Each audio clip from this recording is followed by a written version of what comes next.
Hello, everyone. Welcome to Nails and Beauty Talk. I am your host, ASIATHABIRD. Today, I have a very, very special guest. It's such an honor to meet her and to interview her. She is a world-renowned, award-winning, sought-after celebrity nail stylist. She's a makeup artist. She is a businesswoman. She is also a motivational speaker. Please welcome the phenomenal Miss Maisie Dunbar. Hello, Maisie. Welcome to the show. Hi, everyone. How are you? We're doing absolutely great. This is great. It's such an honor to have the opportunity to meet you. So I wanted to get started with, in terms of your upbringing, what was your upbringing like, and how did you get into the realm of beauty? Girl, you talking about upbringing? My upbringing was torture. I'm from African parents. They just beat us. No, I'm just kidding. Well, my upbringing was amazing.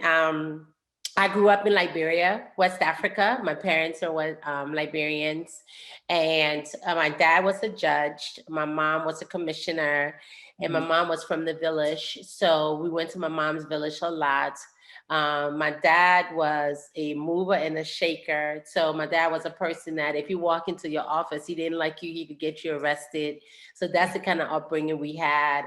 Even went to the doctor, and if the doctor didn't treat us right, he airlifted us out of the country. So that's how my upbringing was. But nevertheless, my dad was a man of standards. I saw the way my dad treated his employees. I saw the way that he treated other people around him. He was about his children. He didn't compromise his children.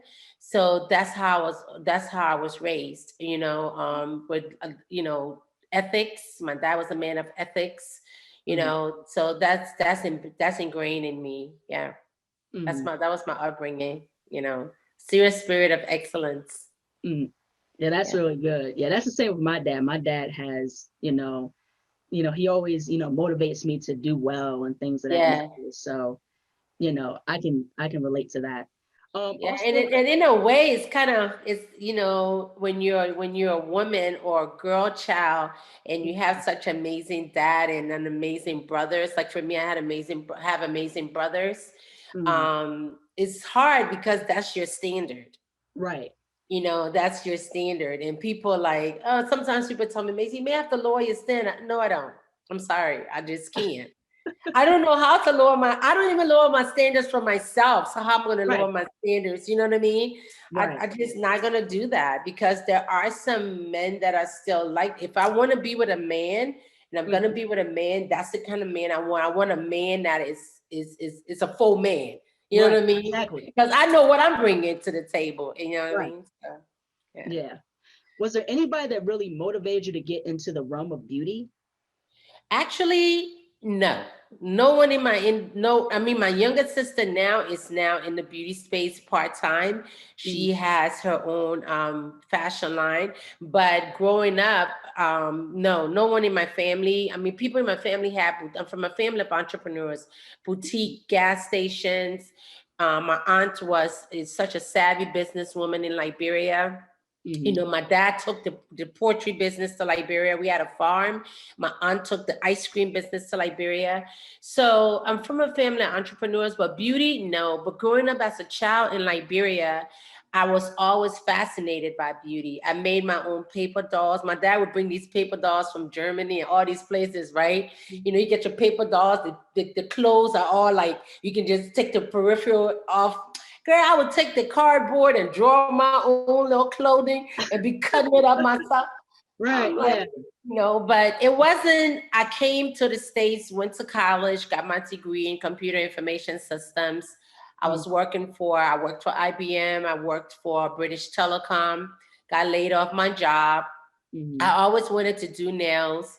So I went to nail school and I was doing it part-time, but Mm, I was raised with a dad that said if you did things part-time, you get part-time results.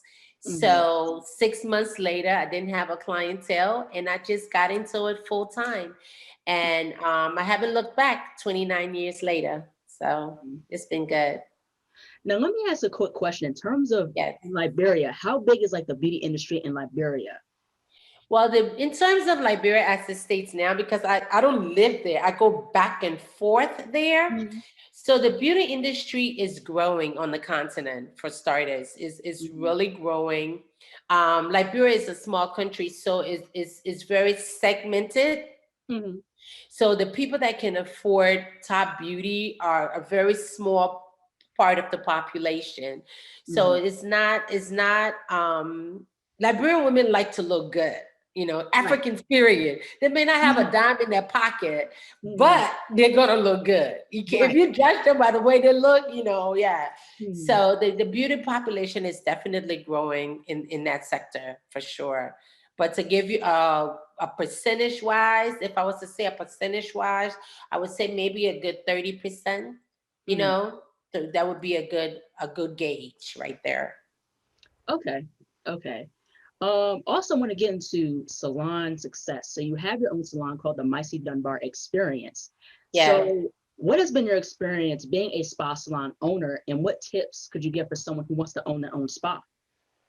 Well, what was my experience owning the Maisie Dunbar Spa experience? I mean, global experience. When I started small. Mm-hmm. That would be my tip to the people. Things are very different now because of social media. People can just get in and just start and keep going. But it's always great to start small because you can always gauge and grow from there versus starting so big and then it gets out of hand and then your customer service is compromised and then you're down here. So I started small. Each step of the way, I started small. I started off in the nail studio. I Mm-hmm. had one assistant, Mm-hmm. and then I grew from that nail studio. Well, I used to have a nails and wellness center. At that point, I had about 6 nail professionals, and then we expanded to a larger space. Then we got more nail professionals, massage therapists, esthetician, and makeup artists, as well as I did say esthetician, and we had an eyebrow threader.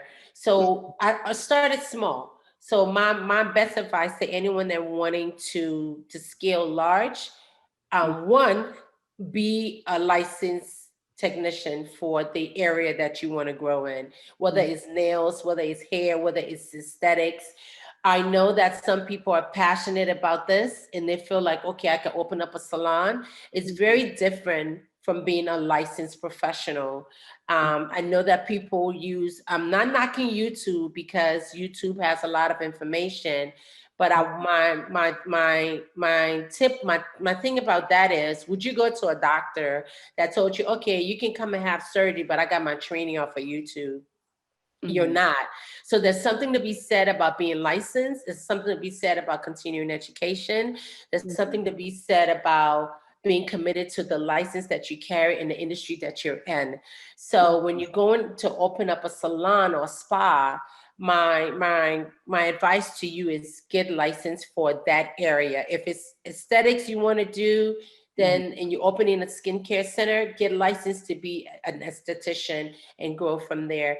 And you can add on nails, you can add on massage, or if your hair, you can add on the others, but at least have one license that versus just saying, I always wanted to do this. I always wanted to own a salon, but I'm gonna have my business and then I have my nail salon or whatever. It's in this country is it's very hard to do. It's hard because you're not going to understand, because we're artists, and if you're from a Right. professional background, you're not going to understand the way artists behave, and you're Right. going to get frustrated, you Mm-hmm. know. So yeah, so that would be my tip for that person. Mm-hmm. And I want to also talk about the importance of skincare because you're also a holistic professional. So I want to Yes. ask, in pertaining to like how important is holistics and how important is taking care of the client's skin, like the massage aspect of how to treat the skin as well. Well, your skin is your largest organ. I'm sorry, today I'm a bit under the weather. I haven't been well for a couple of days now. I'm actually better today than I was yesterday. I was better yesterday than the day before. So, and I'm treating myself holistically. Mm-hmm. So yeah. Um, so the holistic skincare is important to me because you know, I call myself a village girl, you know. Yeah, I always say that I'm a village girl. And it's literal for me because my I'm sorry, I'm getting a call. because my mom was from the village. So oftentimes, my mom made our grease. My mom made our cough medicine. My grandmother was a villager. So my grandmother used to make wicker baskets, growing up, all the things that we ate, my grandmother grew them. So that's the mentality that I have. I never even thought I would be this way now, but I've always been this way. That stuff that a lot of people are doing now is stuff that I've always done. So when I had my spa, my clients didn't just come to me for service. My clients also came to me for, and they laugh about it now, because now everybody is doing it. Like when they see stuff that people post on Instagram and Facebook, they're like, child, Maisie been doing that. My younger sister called me Portia because they'll say, well, I have a headache. And I'll say like, well, you need to mix a little bit of this. But it's now all my family members were all doing that. The other day, my brother had got diagnosed with COVID, and I panicked. I was like, my brother got COVID. I'm gonna go take care of my brother. So like, I'm on my way to my brother's house, right? My sister from California calls, and she's like, because we call her the COVID police. Right. She's in the medical industry. She's like, you haven't been vaccinated. You haven't been vaccinated. Where the heck are you going? I said, listen, I'm going. I'm going to protect myself, but I'm going to go take care of my brother. And she came the next day. But we all know with COVID, the first 24 to 48 hours is your key. So all the natural ingredients and stuff that I tied onions on his chest. I put onions under his feet. I made his immune system syrup. I made 2 different kinds. One was with turmeric, the other one was with onions. By the time she came, he was a lot better. When she got there, in less than 4 days, like 3 days, my brother was back. He was fine. When it took his COVID test, he came out negative. So, natural and holistic care does work. And I think what it is with us, we have to make sure that we understand sometimes with holistic medicine, it takes a little bit longer to act, but your immune system first has to be strong enough for it to build you, whether it's skincare, whether it's medicinal. Because if you're just very reckless with the way you take care of your skin, very reckless with the way you take care of your body, if you say that, okay, I'm sick now, so I'm going to go with the holistic approach, it's going to take you a longer time to recover because it's starting from zero. Right. Whereas if it's your lifestyle and you're taking care of your skin with natural products, it's just going to meet you where you are and take you above. Does that make sense? Right. Yeah. So for holistic skincare, I'm really big on, what you put on your skin. It's important because you have to understand your skin is going to absorb whatever you put on it. Right. So you have to be careful about the things that you put on your skin. You got to be careful about the things that you eat, you drink. And we know water is life, but we also know that people of African descent, people of color, we don't like drinking water, which is, we're just starting to embrace water a little bit, but we don't like drinking water. And we're very stubborn about the things that we want, Yeah. Yeah, I could totally agree because I think that us as a people, especially us as Black people, it's important, diet is very important, like natural vegetables, natural fruits, natural vitamins that help improve the body and help improve the skin. So I'm glad you brought those points up because I think it's something for us to really understand, and especially drinking water too. Drinking water, you need a gallon of water a day. So, a lot of us as a people have to work on, hydration and also, with our diet. And, like how we take care of our skin and everything else is because of what we put in our body. So that's the thing. You have beautiful skin. Thank you. Thank you so much.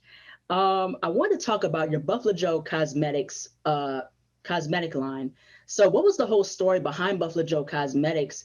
And how important is to represent Black and brown shades with your cosmetic line? Well, the first part, BluffaJo Cosmetics is BluffaJo. The name BluffaJo is from derived from Liberia, Mm-hmm. so it's a slang. It's a way that we approach a person that is always well dressed, that Mm-hmm. possesses confidence. Just it doesn't have to be a woman. It could be a man, a guy, or a child. Anybody, they refer to them as a. So if you ever go to Liberia and someone calls you a BluffaJo, it's a good thing. It's not a bad thing. So that's where the name came from. And Mm-hmm. I wouldn't take credit for it. My younger sister, when I started the brand and I was trying to figure out what name to carry, because most people were telling me, oh, use your name, use your name. I'm like, I ain't that crazy about my name. I'm like, oh, I already got the Maisie Dunbar Spa Lounge. We've had the Maisie Dunbar Global Experience. We've got the Maisie Dunbar Beauty Brands. I'm like, so my younger sister came up with the name and she said, what about BluffaJo? And I was like, yes, it's different, it's catchy. Granted, about 50% of the time, people always mess up the name. People want to call it BluffaHo, people want to call it this, people want to call it that.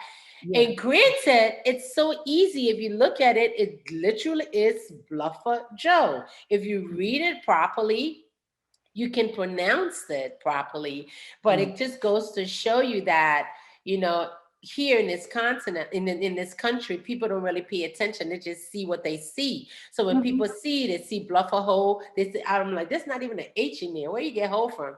So yeah, So, but nevertheless, that's where the name comes from. It comes from Liberia. It's a Mm-hmm. term that we refer to a person that is always well dressed, possess confidence. And for me, I take it a step further. A bluffer Joe is a person that is about her community. A Mm-hmm. bluffer Joe is the person that is about reaching back. You don't forget where you come from. You are who you are because of where you came from, and we must Mm-hmm. not forget where we come from. So, for me, that's the bluffer Joe. That's the bluffer Joe power. That's the bluffer Joe movement. Mm-hmm. So that's that for bluffer Joe.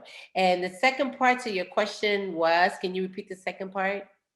I said how important it is to represent black and brown shades in your cosmetic line. Girl, we black and we proud. What are you talking about? I'm just kidding. Well, the great thing about our cosmetic brand is that we are about the skin, Mm-hmm. and we're about um the holistic approach for our skin. Mm-hmm. And black and brown shades, oftentimes, our shades get caught up in the middle. And I can honestly tell you, you can look at the big box brands, and Mm-hmm. now they're saying they have color for black and brown shades.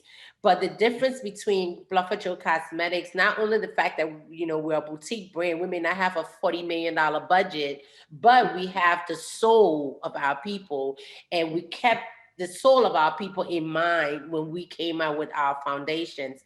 Our foundations really treats the skin and covers the skin and protects the skin. So a big box brand may have a formulation that says it's for black and brown skin, but oftentimes it really doesn't match our skin the way that it should. And oftentimes it oxidizes a lot quicker when it's put in the environment that is compromising to the formulation. So that is the difference between BluffaJo Cosmetics and some of these big box brands. So when we thought about black and brown skin, we also thought about the oxidation. We also thought about the undertones of black and brown skin to make sure that our makeup treated the skin and covered the skin so that it was wearing like second skin. Mm-hmm. Mm-hmm. So also, like, what advice would you give for someone who wants to start their own cosmetic line, like with natural ingredients? Well, the advice I would give anyone that wants to get into the makeup space or cosmetic space or skincare space, my advice to you is make sure you have a really great chemist, Mm-hmm. someone that is not going to agree with everything that you say. I'm surprised that my team didn't fire me a long time ago. So because sometimes I'm like this, and they're like, no, no, no. So make sure you have someone that doesn't agree with everything that you say. Also, do your homework, test products yourself. understand ingredients. You must know their ingredients. That's imperative. For me, that's key for me. I needed to know ingredients, and I still do, and I'm ingredient savvy. So I'm all about that. I'm very committed to that. So you have to be committed to that process of understanding the ingredients. Unless you just want to sit back and say, oh, I got my own cosmetic brand and that's that. No, but for me, my advice to that person is know ingredients and understand it. So if anyone asks you a question, that you're able to answer those questions. That's very good advice. Now, I want to talk about your experience working with celebrities. So you're also a celebrity nail tech. So Yes. you've done Jasmine Sullivan, Patti LaBelle, Marjorie Harvey, Yes. Common, and other celebrities. So what was that whole experience like working with celebrities? And also, how important is it to understand nail care, especially with different types of nails, nail structure, and things of that nature? Well, first of all, I'll answer the first one first about nail care. So first of all, nail care, that's your foundation. It's like your house. You're Right. not going to build a house on a weak foundation. You're not going to build your business on a weak foundation. So the beginning of your business is where you're building your foundation. It's the same thing with the nail care. You have to really understand nail care, because whether it's acrylic, whether it's gel, whether it's shellac, whether it's anything, in order for any of those things to work, you have to understand your foundation. So nail care is your natural nail care is your foundation. You have to understand that. Mm-hmm. When it comes to working with celebrities, to be honest with you, my celebrities were my clients that pay my bills every day. To me, because my thing is, I guess because growing up, I never really starved for anything, I never starved for attention. I never starved for love. So when I started to meet celebrities, it just helped. It helped my career. It helped open doors for me in my career. But I just look at them as people, you Mm-hmm. know. I mean, of course, when I got the chance to work with Patti LaBelle, growing up as a kid, any black kid, you get in the room with Patti LaBelle, of course you're gonna walk away like, oh my God. I called my mom like 3 o'clock in the morning. My mom was like, my mom and my sister, I was like, wow, I just work with Patti LaBelle, just like, but somebody like Patti LaBelle, she's an icon, and for Right. us, so your heart will be pounding. But I was cool in the room, girl. I was like, let's do this. But when I walked away from her, I was like, whoo, Jesus, I just. And so I can honestly say, I think somebody like her has been the only person that I walked away from a job where I felt like, I felt like this is it. And the other time in my career that I really felt like I arrived was when I did a TED Talk. When I did a TED Talk, I felt like, wow, you're doing a TED Talk, so you really have arrived. So those are the two incidents in my career that really made me feel like I had arrived. But other than those two, working with all the celebrities that I have worked with, when I worked with Dionne Warwick, she too, I felt very, I felt very proud to be in the room with her, because these are people, as a black person, Right. these are people we look up to. These are not fly by night people. These people are like generational. Mm-hmm. So being in the room with her and being in close quarters working with her, I felt very blessed and Mm-hmm. walking away from that. So I've never treated any celebrity any different than my clients every day, because my clients every day were my celebrities. That's how I felt as a single mom, putting my son through school and dealing with my business and growing my business. If it wasn't for my clients every day, I wouldn't be who I am today. Mm-hmm. So because of that, I think that's what helped me a lot to deal with my celebrity clients, because I didn't feel like, ooh, this person is a celebrity. And I've never felt that way, unless it was Jesus Christ, girl. Yeah. So that's how I actually, that's how I felt. And so yeah, that's how I felt. That's how I felt with celebrity. Whether I was working with celebrities or not, I just always be who I am. That's all I know how to be, is who I am. Mm-hmm. Yeah. Mm-hmm. Yeah, it's totally cool to see like you get to have a chance to meet these people, especially Pat LaBelle and Dionne Warwick. Yeah, And they recently did a versus. It was between mainly Pat LaBelle and Gladys Knight, but Dionne yeah, Warwick came near in the end of the verses, and these yeah, are like titans in the music industry. They can yeah. sing. Yes, yes, yes. I mean, and I mean, amazing to work with them. Amazing. And it's so funny because, over the years, I just work. I do my work. I'm Hmm. like, okay, I work with this person. Okay, I work. But like now, because of social media, everybody's asking me, who do you, I'm like, Jesus, I gotta go back and because I never paid attention to who I was working with or who I am working with.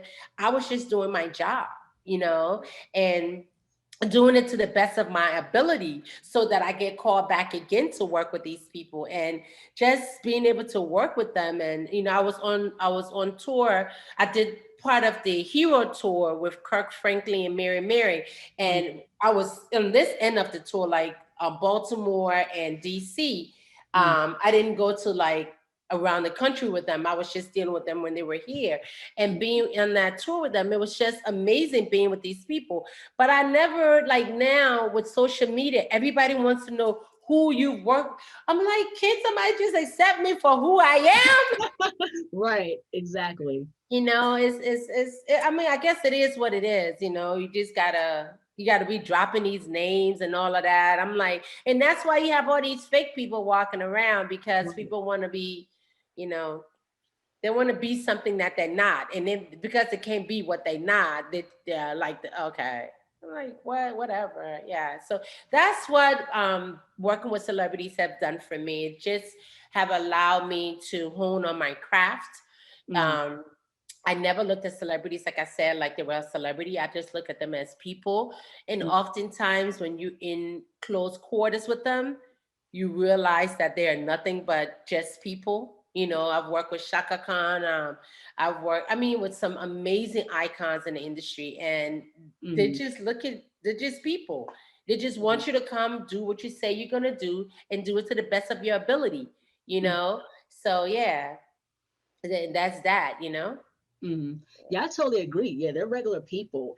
And especially, within my generation, we get so like, oh my God, it's, Common or, this celebrity. Yeah, No, like, no, it's just like they're regular people, you yeah, know, even though they're on the red carpet, they're in movies, they're still regular people. yeah. So, And they are, and when you're in close quarters with them, they really are.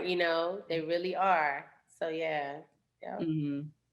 So I want to also talk about your experiences doing publication work. So your work has hmm, been in Ashley Stewart and also on Samsung, but yeah, you've also been included in different magazines such as Day Spa, Nail yeah. Pro, Essence. So what has been your experiences like doing publication work? Well, publications a bit different from doing video shoots or doing award shows. Is definitely different. First of all, with publications, the way they work, they shoot so far in advance. Mm-hmm. So they're 3 or 4 months ahead of time. So you may shoot in January, it may not come up till June or July. Mm-hmm. So working on publications were great because it allowed me to create a portfolio to Mm-hmm. then open doors for other things that I later on was able to do. Mm-hmm. In terms of the industry publication, because you have the industry publication, then you have the fashion publications. So I've been blessed to have been able to do both. So I'm grateful for that, because some people have only done um, industry in publications, but they haven't done like the Essence, Vogue, and all of that. So I've been blessed to be able to do both, and I'm grateful for that. Mm-hmm. So, with industry publications, because I speak in the industry as well, and Mm-hmm. I've always been involved in the industry, I've always been this serious game changer, a change agent, and a global advocate for beauty. From the day I got into the industry, people always knew that I was passionate about my beauty best. So it was, I started to write, I started to submit for trade publications. So that's how I started with that. In terms of fashion magazines and all of that, I've been with the same agency for 28 years. I've been in the industry for 29 years. I Mm-hmm. got with Ken Barboza and Associates 28 years ago, and I'm Mm-hmm. still with the same agency. I don't do as much work anymore behind the scenes because I really just want to focus on growing my brand instead of being a artist per se. I want to focus on my company, and then that way I can take jobs and give it to other people. Mm-hmm. So that's just the kind of person I am. Some people feel like, oh, I got to be that person. No, I don't want to do everything. That yeah, I've been there, I've done that. There are people coming behind me that want to do that. So I want to position myself and position my brand that we're able to offer other people that want that, so they can have those opportunities. So, but I'm still on the roster of my agent, but I've been with the same agency for 28 years. So I was blessed to do photo shoots with like Essence and all these other places, but I got those opportunities through my agent. So Mm-hmm. that's how I was able to do that. Mm-hmm. Yeah. Now, I want to get into like the fashion aspect and the Yeah. combination of fashion and nails. So you've been a media personality also, and you've been involved in Mercedes Fashion Week. So what's your whole perspective on the collaboration of fashion and nails colliding together? Oh my God. Well, I when I started working Fashion Week was like the elite. Mm-hmm. Very few manicures were on set at that point in time. We had like Deborah Lipman, Mm-hmm. Meredith McCormick, what's the other young lady out in New York? It was like maybe four or five of us doing Fashion Week at that time. And Fashion Week is that's just like you're grinding. Mm-hmm. So one thing is you have to be able to listen. So there's always a lead, and the lead, the designer speaks to the lead, and the nails are basically the accessory that carries bring the whole fashion together. So Mm-hmm. you then realize that it all works together: the hair, the makeup, the nails, everything plus the fashion all works together. So Right. having the nails look great is about having the entire look great. So Mm-hmm. working Fashion Week, that's one of the things that I really learned very early on in my career, that nails are truly an accessory, Mm-hmm. you know, and it wears as an accessory. So it brings the whole fashion story together. But if you're not listening well to what that designer is telling you, and you go to your team and you don't deliver that, it could crash the whole look. And then that way it's just a disaster. You know, it's just a disaster. So working Fashion Week, that's what that did for me. It allowed me to know that the whole fashion story is everything: hair, makeup, nails, skin, fashion, everything. It brings everything together. Yeah, I Yeah. definitely agree. It should bring like a whole, essence of like that whole pot Yeah. of the togetherness within the look. Yeah, it does. And with the whole fashion industry, I feel like nail artists are getting more credit now, especially, with different brands, like with the blondes, C&D works with the blondes. Yeah. It's amazing to see like different nail designs, on the runway, and, the models wearing the nail designs. So it's really, really amazing to see. I also want to talk about your experience being a nail judge. So you've done Maryland Schools USA and Olympia. So what has been your experience like judging for these different beauty competitions? Well, my experience judging for these competitions, what that has allowed me to utilize is my skill set Mm-hmm. from behind the chair. You Mm-hmm. know, I remember when I first got signed with my agent. Before my agent signed me, I sent my work to him 14 times. He turned me down Mm-hmm. 14 times. Mm-hmm. And every time I sent it, it wasn't good enough. Every time I sent it, it wasn't good. I'm sharing that story because you know the resiliency it takes to be turned down 14 times and keep coming back. Right. So I was turned down 14 times, but with that, me constantly going back and redoing my work, it kept training my eyes for design. So Mm, long story short, by him turning me down 14 times, by me working for C&D, and when working for C&D, our work was being judged on, on continuous basics in order to be an educator back then, to work a trade show or to work at a distributor's place, they had to make sure that your work was at a certain level before you got a job to do those things. So all of those things helped train my eyes for a lot of what I'm doing now. mhm, So as I judge these different nail competitions or makeup competition, I'm judging in the lenses of someone that had been judged. mhm, And I look at it and I critique people in ways that, not to break their spirit, but just to point out things that they can fine tune. mm, So that's how judging has done for me. Yeah. mm. So from how you first started to now, what is your whole take with the beauty industry as a whole? With the hair, skin, and nails, like how, what's your whole perspective on the whole progression of the beauty industry? Well, right now, I think social media is really allowing things to be a little bit watered down. Mm, I just would like to see things a little bit tighter in the beauty industry, especially when it comes to licensing. I've been on set before where I see makeup artists and the sanitation process is really not that high.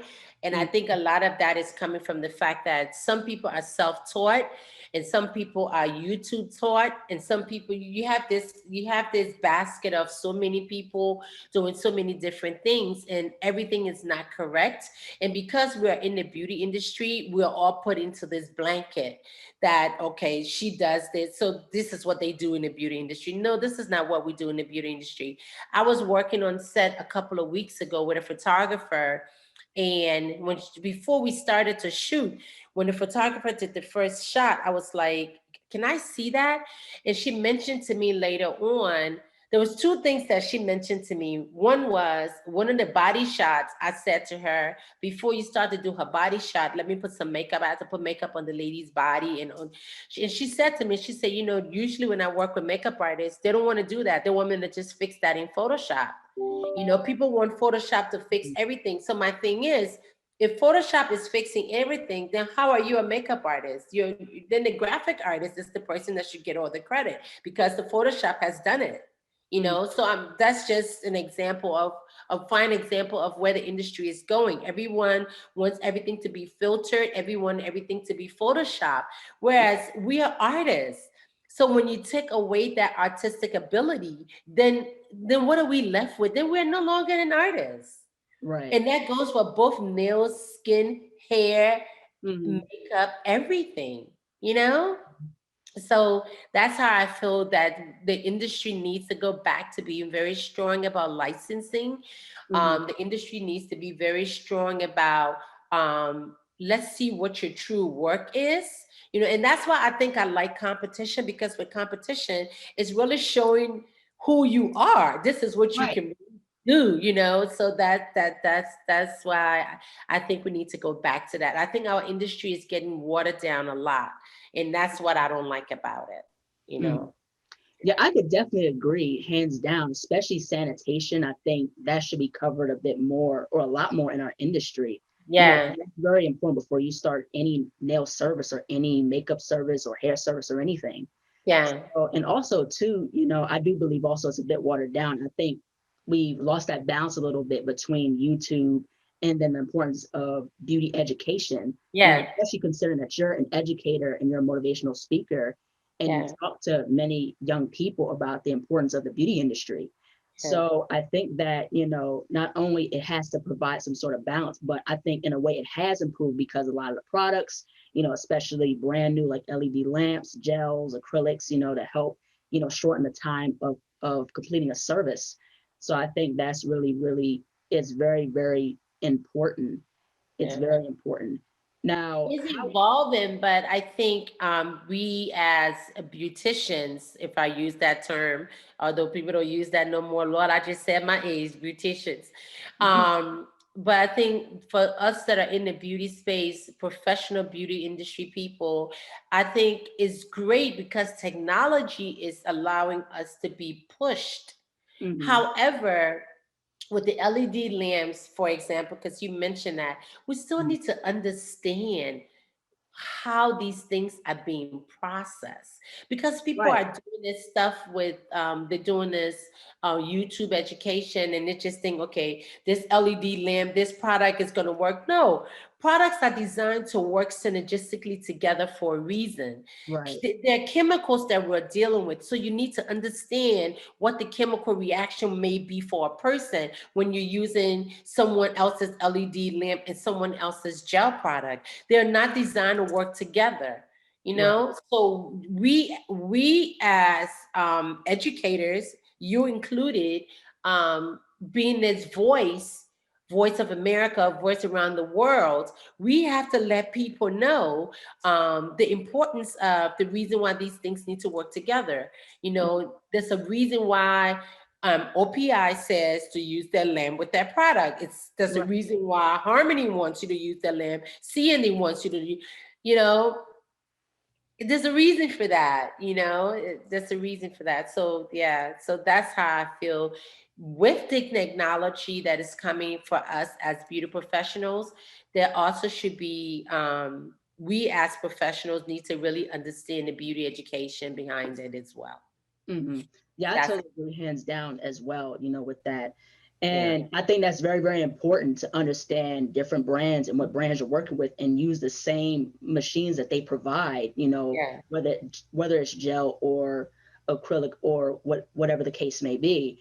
And also too, I think another thing too, I think what needs to happen in the beauty industry is talking about allergies and especially, chemicals within certain products that can cause like diseases or disorders and things of that nature. I think that'd be a very, very informative type of topic for the industry, yeah, so we understand how to go about, taking care of people's skin and nails as yeah, well. And I yeah. wanted to ask in pertaining Yeah, to, let's do that. Let's talk about it. Let's do an Instagram live together. I would love to do that with you. Yeah, let's talk about it because I mean, seriously, um, there's just so many. Oh my God, there's so many things to talk about when it comes to that kind of, the allergies, and it's just, and people work habits. You have these right. amazing technicians that have very poor work habits. So that's a conversation worth having. So we should talk about that. I think we should do a live together. Let's do that, girl. Let's do it. All right. All right. That'd be a really good discussion. Yeah, Uh, we can schedule that offline. Let's do it. that'd be a really good discussion. I would love that. Yeah. I want to also talk about the importance of pricing and especially, with nail services or beauty services, like how important is charging and understanding your value in the salon business? Well, that look, my salon was, they call it, people used to say, when people say, oh, go see Maisie. They'd be like, oh, I heard about her. They're expensive. I was like, that's a good problem to have, Right. because I didn't base my service on pricing. My service in what we provided on the quality. Hmm. So customer service, we understood our ingredients. I taught my team. We did training all the time. So my thing to technicians out here, don't be afraid to charge what you're worth. However, don't just be charging people because you quote unquote think, okay, I did a celebrity. Well, your celebrities are those people that paying you every day. Right. My salon, you could eat off the floor in my salon. We Before people were serving food and all of that, we serve our clients. People look at these neck relaxers. Look, I'm sitting here with one of mine now. We used to give our clients neck relaxers, and I'm talking 20 some years ago, Hmm. before it got popular. You Right. know, we gave neck relax. We did more, so much more. So know your value. You too have to have a value. What is your Right. value to your clients? And if your clients find value in you, They would pay what it is that you're charging. So then you can charge what it is that you're worth. So you don't have a ticket price on something, but all your products are in, the place is dirty. Your products are in non-manufactured containers. You're using the same file for everybody. Dust is everywhere. All of that. So that's that. So that's my thing about charging what you're worth. And you should be very confident when you go to the doctor to see a specialist. They're very confident, and they're confident because they've done the legwork. They've gone to trainings, they've got the certificates, they got the paperwork, so they can charge you what they're worth. So don't just charge people based on out of the air. You too have to be of value to them. So yeah, that's how I feel about that. And there are over 80% of nail professionals that are undercharging. They're 80% of that. So that's another conversation we can have. Yeah, that'd be a good conversation too. I wanted to ask this one question. How would you define your impact in the beauty industry? Girl, my impact, if I was to define it, because I'm so humble, I would say I'm just doing what I was called to do. What I do every day, I was born to do it. I'm passionate about it. I was called to do it. So, but to hear others talk about me, um, I'm impacting people all over the world. When I land in Africa, people are so excited that I'm there. They're so happy I'm there. People tell me that I'm the angel once I land.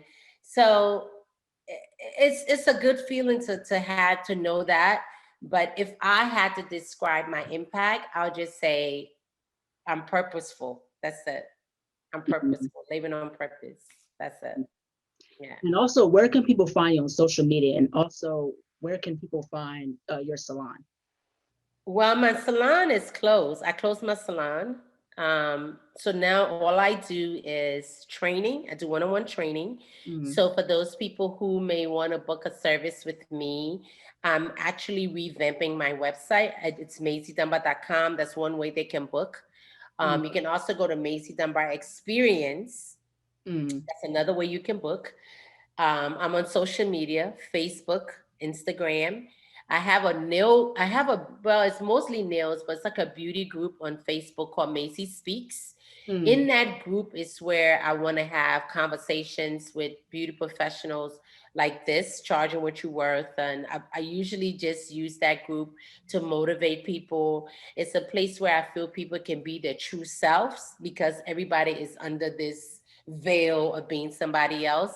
I want people to be very transparent in that group where there's no judgment there. I started a clubhouse room called Liberian BluffaJo's. I haven't really done much in that clubhouse group because I want that group to be another place where I can have conversations about ingredients, true ingredients, as it relates to our skin and the continent, and also beauty conversations.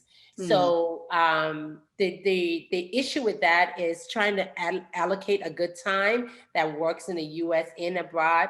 It's not a good. It's just because in Clubhouse, of course, it's live, so is trying to find a good time is where I'm stuck. So I may just have to just start with a US time, and when I'm in the continent, just do it on the continent time and just go with that. That's what I may have to do. And then I'm on Instagram, everything I'm Maisie Dunbar, and then for my cosmetic brand is BluffaJo. That's BluffaJo. BluffaJo Cosmetics. You can go to bluffajo.com. We do have a freebie Friday every Friday, so I invite you all to check it out and just be a part of our community. We have Bluff Girl Movement. I can put that in the chat if you want me to. So yeah, that's where you can find me. Everything Maisie Dunbar. It all kind of feeds each other, Yes. All right. This is an incredible interview. Yeah. Thank you so much for joining me and just taking the time out to letting me interview you. It's such a great honor to get to meet you. Pleasure. I'm in the DC area, so their salon is like close by. Yes, So, yeah. so Yeah, thank you. let's do this again. Let's do this whatever you need. I'm here. Like I said, we should do a live together on Instagram. Let's talk about some of these things you want to talk about for those people who may miss this. Maybe there's a way that we can catch them there because I think it's a conversation worth having. And I think there's a lot of information out here, but there's a lot of information that is not good information. So I Mm, think if we can get good information out there to our communities, I think that's even better. mm. Yeah, that would be great. Yeah, thank you so much again. It's such a great honor to meet you. You're such a powerhouse, and I respect you as a businesswoman, as a beautician, all the way around. So thank you so Yes. much again. My pleasure. My pleasure. Thank you for having me. And I'm so sorry I missed the last one. Thank you for having me. You're welcome. Thank you so much. Bye bye. Bye bye. Hello, everyone. Thank you so much for watching. Please like, comment, share, and subscribe to the channel.